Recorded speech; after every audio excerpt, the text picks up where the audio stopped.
عصيرا ومن يمسكها بيديه. عشان تعزمنا على عصير مانجو بعد. نعم نعم نعم. أسميتها حبة المانجو الراقصة.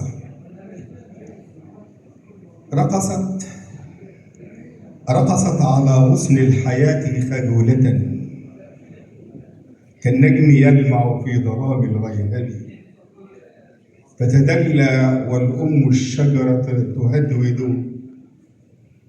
تهدهد الريح العاتية عن حنين المطلب، سهرت على جذع يقاسي وحدة منذ انبثاق النبت في المغتضب، ترعاه في وجع الفصول وتكتوي بالعطش المر وماء المغضب،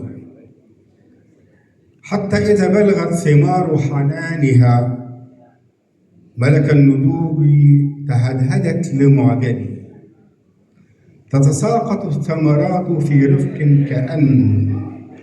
كأن نفس تسلم للوداع أعدب، ويجيء ذو الحظ الجميل مشمما عبق الحنين ومسكها المتقلب، فيها الشفاء من العناء لروحه، وفي حلالها سر عمر أطيب، فهي الرفيقة للكلى وللأحشاء دواء، وتلين المعدة ككف المرحب، وفي غناها بالفيتامين معادن تحمي القلوب وتنقي من تعب، وتزيح عن عينيه غيم جفونها، وتعيد إسراق المحيا المتعب، يخشى التهام نعمته في لحظة ويريد أن تخلد كبوح المذنب، لكنه يلقي النواة بأرضه ويقيم سلطان الحياة لمذهبه. وهنا تطل وضاح الرفاعي في أثوابها.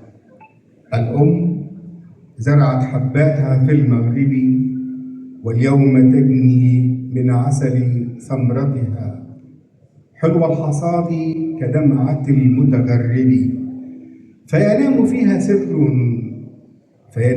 سر أم عاشقة، ويعود مجد النبت بعد التغرب، فسبحان من خلق التوازن حكمة ما بين جذر والسماء المذهب، فهل اعتبرتم يا بني الإنسان ما بين الشهي وشكر ربي أقرب؟